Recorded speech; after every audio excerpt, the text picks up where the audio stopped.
The millionaire who forgot how to breathe, until he met the woman who spoke to silence. Hello, everyone. Before we begin, if these stories bring you a little peace, a quiet tear, or a smile that stays until midnight, please take a moment to subscribe and turn on the notification bell. It's free and only takes a second of your time, but it helps this little channel grow so we can keep sharing moments that remind us what love is truly about.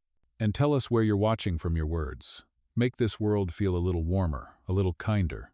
Thank you for being here. Sometimes, life doesn't end with a scream. It fades with the quiet sound of someone forgetting how to breathe. Let us return to our main character. Gabriel Hayes had built an empire once, a skyline of screens and signatures, voices calling his name through glass corridors. Now, the only sound left was a clock, a slow, deliberate tick, carving through the silence of a seaside apartment that had forgotten laughter. The room smelled of salt and dust. Curtains hung half open, letting in a faint morning haze that touched nothing warmly. He sat by the window, where the light met the edge of his face, but didn't dare stay. On the table rested a cup of tea, cold, untouched. Its color had dulled into something between gray and memory. He stared at it for a long time, as if waiting for it to speak. Once, there had been two cups, one beside another, catching the sunlight between their rims. Now, only his remained a hollow ritual he kept repeating, because stopping felt like dying twice. The clock ticked again. He blinked, and for a moment, saw her hand gentle, quick brushing past his, reaching for sugar she would never use. He could still hear her laugh in that silence between ticks. He turned to the window. Outside, the sea moved with a rhythm that used to calm him. Waves folded over themselves, breaking softly against the rocks, like someone whispering secrets to the wind. His reflection stared back at him, the shadow of a man who once decided where the world should move next. Now, even his own breath disobeyed him. He exhaled, slow and thin, the way people do when they're afraid of what comes after. His breath touched the glass. A faint mist bloomed there, fragile, temporary before fading again. He whispered into it, voice cracking from disuse. Perhaps I forgot how to breathe, the day she stopped. The words floated in the air for a second, then vanished, like the steam that no longer rose from his tea. He looked at the cup again, tracing its chipped rim with his fingertip. The porcelain was cool, too cool. He thought of how her hands used to wrap around it, how warmth once passed easily between them, and how impossible that seemed now. The clock kept ticking. The sea kept moving, and he sat there, waiting for something, anything to move inside him again. A faint breath clouded the glass once more. Then it cleared, leaving only his reflection still, quiet, and alive enough to prove that somewhere beneath all this silence, a pulse was waiting to return. The morning began with his mother's voice. Soft, persistent, like the sound of someone trying to wake a ghost. "Come with me today," she said. "You need air that isn't trapped inside these walls." Gabriel didn't argue. He had forgotten how. The truth was simpler. Silence had already won too many times. The car ride was short. The road wound along the coast, where the sky touched the sea without effort. He looked out the window, watching waves rise and fall like distant memories refusing to settle. His mother smiled when they arrived. A small sign swung gently above the doorway, Harbor Light Café. The scent of black tea and citrus lingered in the air, soft and old-fashioned. It was the kind of place built for people who still believed in warmth. Inside, sunlight spilled across wooden tables. The chatter was quiet, the kind that didn't demand a reply. Gabriel followed his mother's steps, with the caution of someone re-entering gravity. Behind the counter, a woman moved with quick, deliberate grace. Elena Brooks. Her hair was pulled back loosely, a strand catching the light each time she turned. She smiled at a customer, the kind of smile that carried no effort, only gentleness. Gabriel sat by the window. He wasn't sure if he was ready to look at people again. His mother ordered tea. 2 cups, she said, as if speaking to the air might coax her son into joining life. When Elena returned with the tray, her hands trembled slightly. The kettle hissed as if warning her, and before she could steady herself, the spout tipped. Hot water spilled over the edge, striking his mother's hand. Gabriel reached forward without thought, catching the falling teapot. The handle seared his skin, sharp and immediate. Porcelain shattered against the floor. For 1 second, everything stopped. Elena gasped, stepping closer. Her hands caught his reflexive, tender, desperate to help. "I'm so sorry," she said, breathless. Her voice trembled the way someone's does when guilt meets fear. He looked up. Their eyes met. Something passed between them, unwritten, fragile, real. The pain in his palm burned, but not enough to pull away. Her fingers pressed gently over his, checking for injury, tracing where the water had touched. The world outside the café faded into a hum. The clock ticked somewhere behind them, steady as before, but different now. She whispered again, almost to herself, "You're hurt." He could have told her it didn't matter. He could have said it was nothing. Instead, he just nodded. The truth was harder to name. Her touch was cool against the burn. The scent of tea rose around them, sweet and bitter all at once. On the floor, the broken cup glimmered under the sunlight, tiny fragments catching light like pieces of something sacred. His mother smiled faintly, watching them. "It's fine," she said softly. "Accidents happen." Elena's eyes stayed on his. "I'll make you another," she whispered. "No charge." He almost smiled. The word another carried more than she knew. When she let go, warmth lingered on his skin. He stared at his palm red, alive, proof that pain could still mean connection. For the first time in months, his breath came without force. Outside, the sea continued its rhythm, steady and patient. Inside, a new one began, the slow pulse of something fragile being born from a simple human mistake. The shards of porcelain on the floor shimmered softly in the light. And though neither of them knew it yet, that broken cup would become the first thread pulling him back to life. Morning returned softly, wrapped in the pale gold of the sea. Gabriel stood outside the Harbor Light Café once more, unsure why his feet had brought him there. Perhaps it was unfinished courtesy, or perhaps something smaller, something that wanted to breathe again. Inside, the place looked unchanged. Sunlight slid across the same wooden tables, dust caught in the air like floating time. The scent of tea lingered, familiar, almost forgiving. Elena was behind the counter, arranging cups in quiet rhythm. She looked up as he entered. For a moment, surprise flickered, then softened into something gentle. "You're early," she said. He hesitated, then nodded toward the counter. "I think I owe you for yesterday, and maybe an apology for the mess." Her smile tilted, small but warm. "Then let me return it properly." She poured a cup of tea and placed it in front of him. Steam rose between them, curling upward like a silent bridge. "No sugar," she said. "Only the truth." He looked at the cup, then at her. "That way, it burns less." For a second, silence stretched light, thin, alive. Then they both smiled. Not the kind of smile meant for others to see. A kind, trembling, hesitant, honest. She sat across from him, wiping the table where the sunlight fell. "Does your hand still hurt?" He turned his palm upward, showing the faint red mark. "A little." She nodded, studying it with an expression somewhere between concern and curiosity.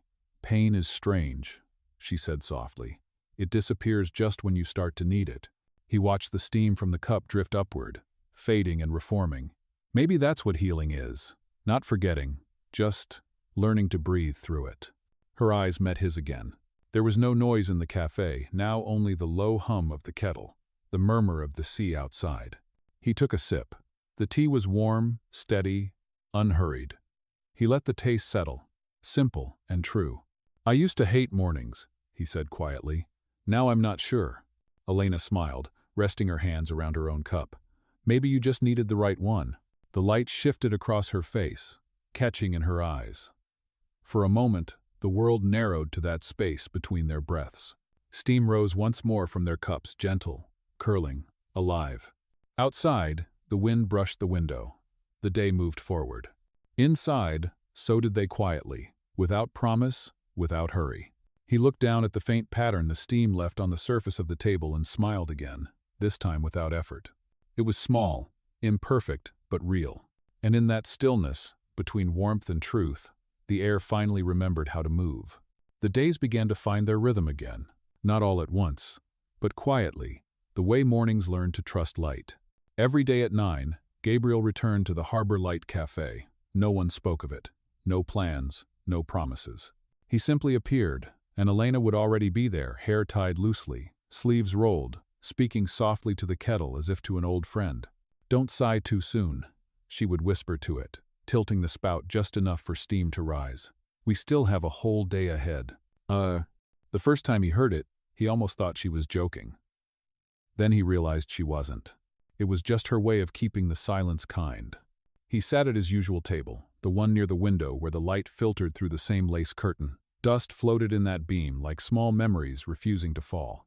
The kettle began to hum a low, steady sound, alive and patient.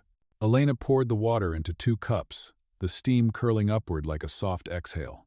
"Rough night?" she asked. "Same as always," he said. "Too quiet." "Then you're in the right place," she replied. "We collect quiet here. Turn it into warmth." Her words were simple, but they carried something beyond kindness. He watched her move through the café, hands sure, gestures small but full of meaning. She adjusted flowers on the counter, wiped a ring of tea from a table, straightened a chair. It was ordinary, and yet he could feel life returning in those gestures. The clock ticked above the door. The kettle sighed again, as if agreeing with her. He found himself smiling without knowing why. Then, suddenly, the sound escaped him, a laugh. Not loud, not planned, but real. Elena turned. The expression on her face was half surprise, half wonder. "That sounded like breathing," she said. He touched his chest as though confirming it. "Feels strange," he admitted. "Like remembering something I forgot." "Good," she said. "Keep forgetting how to forget." He laughed again, softer this time. The sound filled the space between them, mingling with the hiss of boiling water. Outside, gulls called over the harbor. The sunlight grew bolder, sliding across the window, catching the rising steam in a golden haze. The whole room seemed to breathe. She set the cups down on the counter, one in front of him, one beside her. "No sugar again?" He shook his head. "Only the truth." Her smile returned, quiet and knowing. They sat like that for a moment, not needing more. The kettle began to whistle, a bright, clean sound that rose and fell like a heartbeat rediscovering its pulse. In that small café, between the sound of boiling water and the warmth of shared silence, something unnamed stirred awake. He lifted his cup. Steam brushed against his face, soft and forgiving. The scent of tea carried through the air, earth, warmth, renewal. He looked toward Elena, who was humming faintly, and felt the smallest certainty bloom inside him. The world outside still moved too fast. But here, in this pocket of light and steam, time had learned how to breathe again. Rain lingered along the coast, soft and endless, tracing its fingers down every window. For weeks, Gabriel had come to the café each morning, the way a wounded man returns to warmth he doesn't yet trust. He would sit in the same corner, listen to the kettle hum, and watch Elena move quiet, sure, as if her calm had its own gravity. Somewhere inside those mornings, he began to change. He didn't notice it at first. But one day, the tea tasted different, less like habit, more like being alive. He laughed more easily now. Not loud, just quietly, like the sea finding its tide again. He caught himself waiting for her voice, for the way she greeted the kettle each morning. "Don't sigh too soon." And each time she said it, something inside him obeyed. But when he returned home, the air grew heavy again. The apartment still smelled of rain and salt, but not of warmth. On the mantel, the photograph remained, his wife frozen mid-laugh, light caught in her hair. He looked at it one evening and felt the ache rise again, not fresh, but deep. How could he let joy touch him again? How could he sit in a café filled with light when her laughter had ended in glass and rain? He tried to ignore it, told himself it was just fatigue, that the world outside was still too raw. But the guilt stayed. It followed him through the rooms, whispered in the tick of the clock, lingered in the mirror when he brushed his hand through hair that had gone grayer than he remembered. He didn't return to the café the next morning, or the day after. He told himself he was busy, but there was no work to be done, only ghosts to feed. By the third day, the silence had become unbearable. The house felt smaller, as though even the sea outside had drawn its breath and refused to exhale. He missed the kettle's song, the smell of tea, the way Elena's voice filled the spaces that words could not. He missed the steadiness in her eyes, the way she looked at him as if he were not broken, only paused. He stood at the window, watching the rain turn the street to silver. And then he moved. New decision, new courage, just need. He reached for his coat and stepped into the storm. By the time he reached Harbor Light Cafe, his hair clung to his forehead, rainwater trailing down his sleeves. Through the glass, he saw her wiping the counter, her face soft under the lamplight. For a moment, he simply stood there. The ache in his chest wasn't gone, but it no longer ruled him. He pushed the door open. The bell above sang its familiar note. Elena looked up. Surprise flickered across her face, then melted into calm recognition. She didn't ask where he had been. She only smiled and turned the kettle on. He took his usual seat. The café smelled the same: tea, sugar, faint salt from the sea. She brought 2 cups, placed them side by side, and sat down across from him. Steam rose between them, twining softly like breath. "You disappeared," she said. "I thought maybe you'd forgotten how to find this place." He exhaled through a quiet laugh. "I tried. Didn't work." Her smile was small but knowing. "It rarely does." "Ma." The rain deepened outside, tapping steady on the windows. The room was empty except for them. "My mother used to stop talking for days," she said. Not angry, just silent, until the world stopped hearing her at all. He looked up. "And you?" "I learned to talk to silence," she said softly, "until it started talking back." He lowered his gaze to the tea between them. "Maybe I've been hiding in it, letting it keep me from living." Their eyes met. The world narrowed. He reached forward, hand brushing hers. The porcelain trembled beneath their touch. Neither moved. Outside, thunder rolled a low, distant sound that made the walls seem closer. Elena didn't look away. "Sometimes," she whispered, "silence just needs company." His breath caught. "Or forgiveness." She smiled faintly, a quiet ache behind it. Their faces drew closer, almost by accident. The scent of tea and rain filled the air between them, warm and human. Her breath brushed against his cheek. He could feel her pulse through the light touch of her hand. For a second, he leaned in. The distance between them became nothing but air and heartbeat. Then she whispered, barely audible, "It's late." He stopped, her words pulling him back to the surface of his own breath. She drew away gently, lifting her cup as if to steady the moment. "Come back tomorrow," she said, a hint of light returning to her eyes. The silence might still have more to say. "Oh?" He nodded, and something inside him eased, not healed, but softer. Outside, the rain began to fade. Inside, 2 cups of tea sat side by side, steam rising in quiet rhythm. For the first time in years, Gabriel felt that breathing didn't hurt, and in the hush between raindrops, he could almost believe the world had begun again. The café was quiet that morning, the kind of quiet that waits for something to break it. Gabriel sat near the window, reading the paper that someone had left behind. He didn't notice it at first, his eyes skimming headlines, his mind still half adrift in the calm of routine. Then a line caught him. "Disgraced CEO found hiding in Port Harbor." The words hit with the sharpness of cold metal. Beneath them, a photo, his face, blurred by rain, taken from across the street. The ink carried whispers he had tried to bury. He read the first few lines, then stopped. Every sentence felt like a reopening wound. By the time he looked up, the hum of the café had changed. A table of strangers was whispering near the counter. Another customer glanced toward him, quickly looking away. He knew that look. He had seen it in boardrooms, in headlines, in his own mirror. Elena was at the far end of the café, her hands steady as she poured tea. She didn't need to see the paper to know something was wrong. The silence had shifted, she could feel it, the way air changes before a storm. He folded the newspaper without a sound and stood. His chair scraped softly against the floor. The room seemed to lean toward the noise, waiting. "Gabriel," she called gently. He didn't answer. When he reached the door, she followed. The bell above them chimed once and fell silent. Rain had begun again, slow and deliberate. Outside, the sky was gray, heavy with old memories. She stepped closer, holding the door open behind her. "People forget the truth," she said quietly, her voice trembling just enough to make it human. "When it's been silent too long." He stopped walking. The words hung in the air between them, fragile as steam. He turned toward her eyes full of something too tired to be anger, too alive to be numb.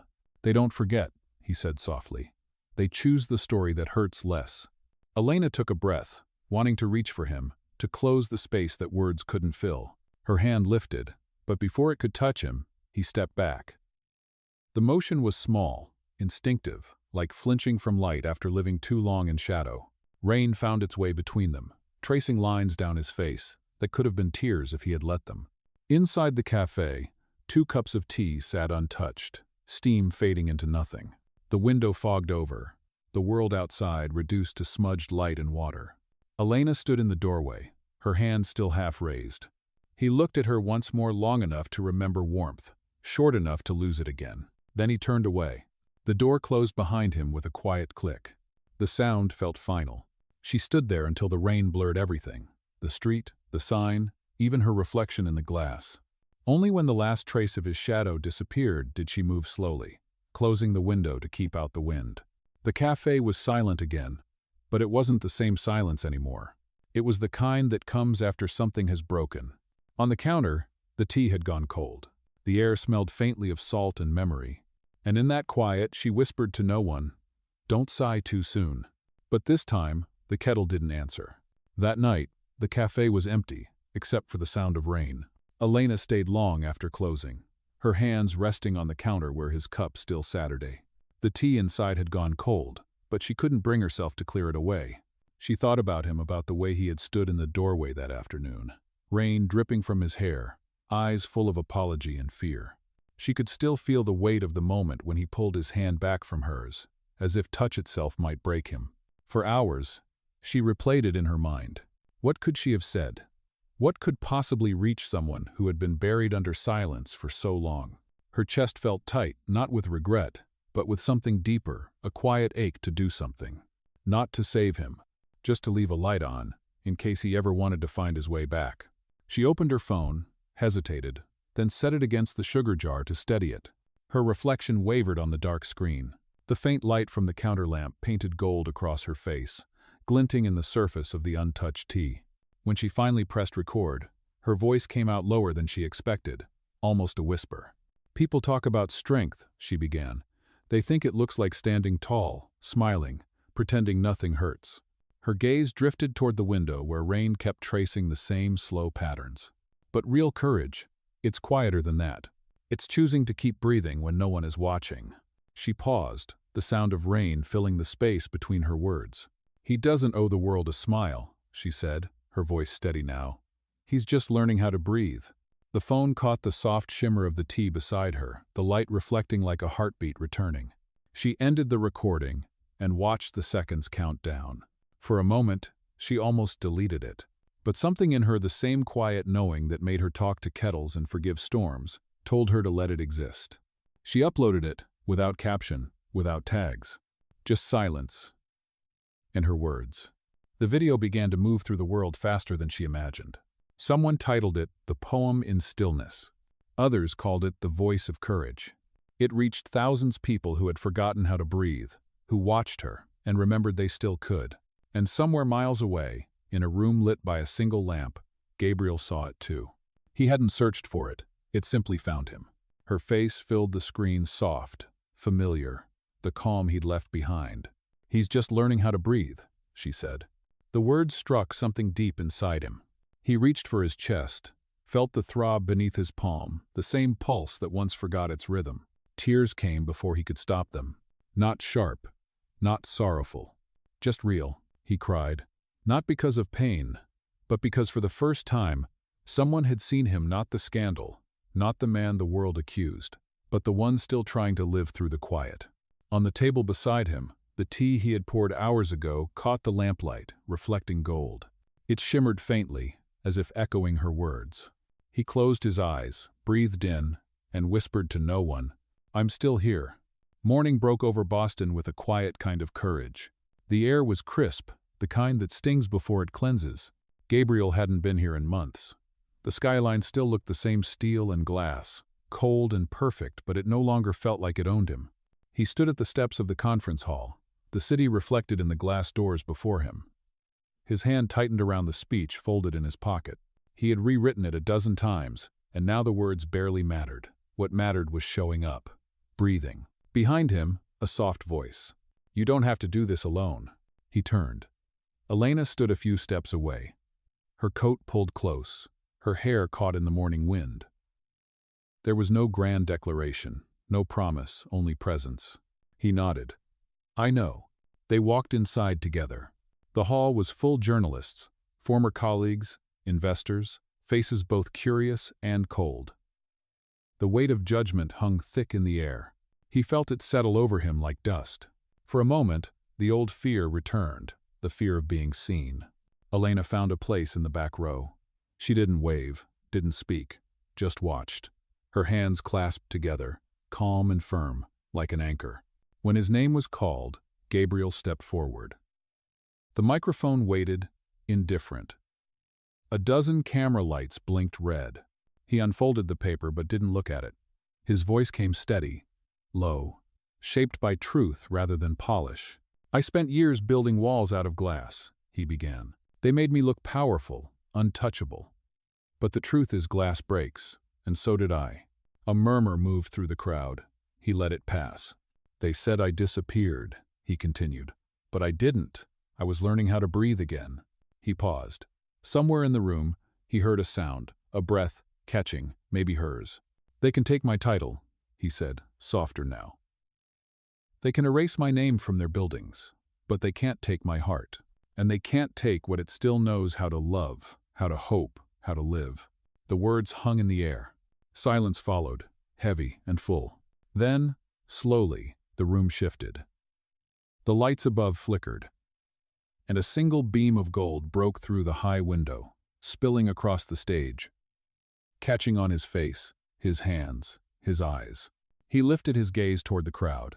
Through the blur of faces, he saw her Elena standing near the back, her hand pressed over her chest, where her heartbeat answered his. Their eyes met across the room. He didn't speak. He didn't need to. He only nodded once, small and certain. Her lips curved into a trembling smile. Her eyes glistened, not with pity, but with faith. And in that moment, the noise of cameras, the whispers, the headlines, all of it fell away. Only light remained, golden, still, true. He exhaled, the air leaving his chest without resistance. For the first time, it felt easy. Not because the world forgave him, but because he had finally forgiven himself. Somewhere beyond the applause that began to rise, he could still see her standing in the glow, tears bright, whispering words he could almost hear.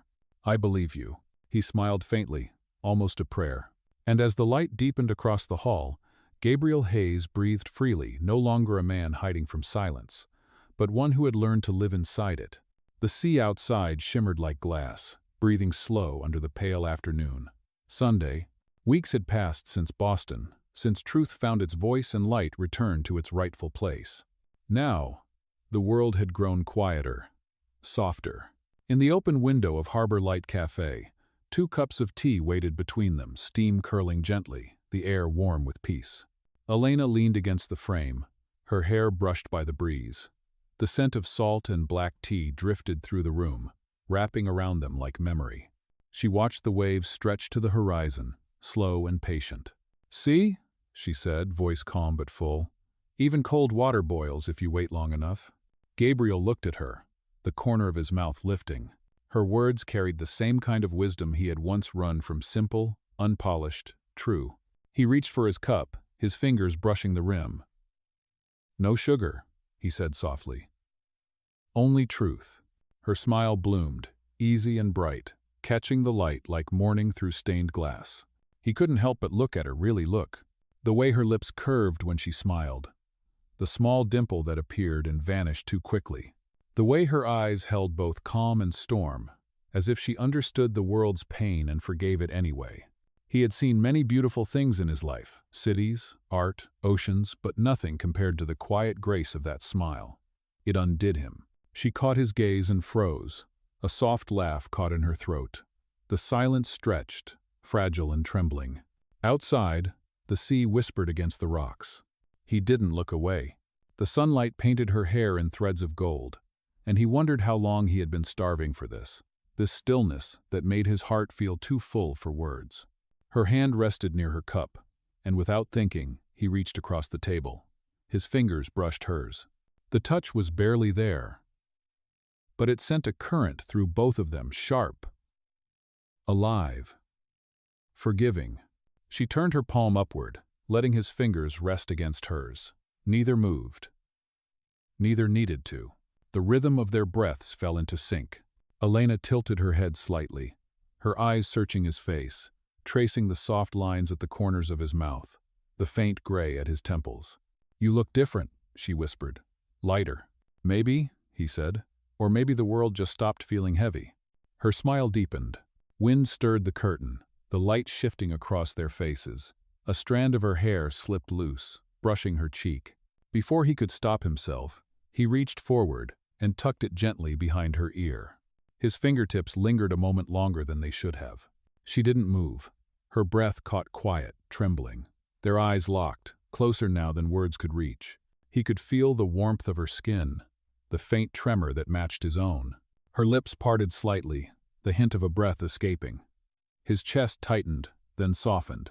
When he leaned forward, it wasn't urgency that moved him, it was recognition.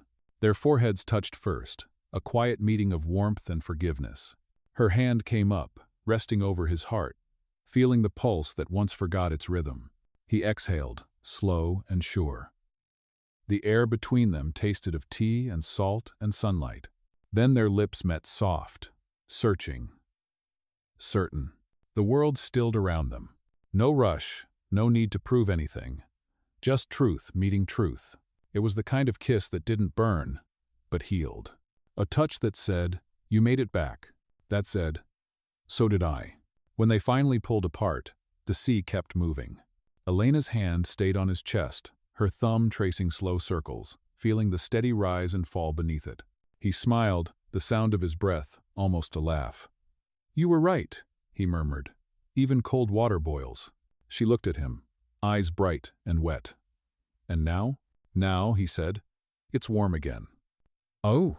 Outside, the horizon turned gold. Inside, peace unfurled like light through fog. 2 cups of tea still steamed between them, small clouds of breath rising and mingling above the table. He looked at her again, her hair lifting in the breeze.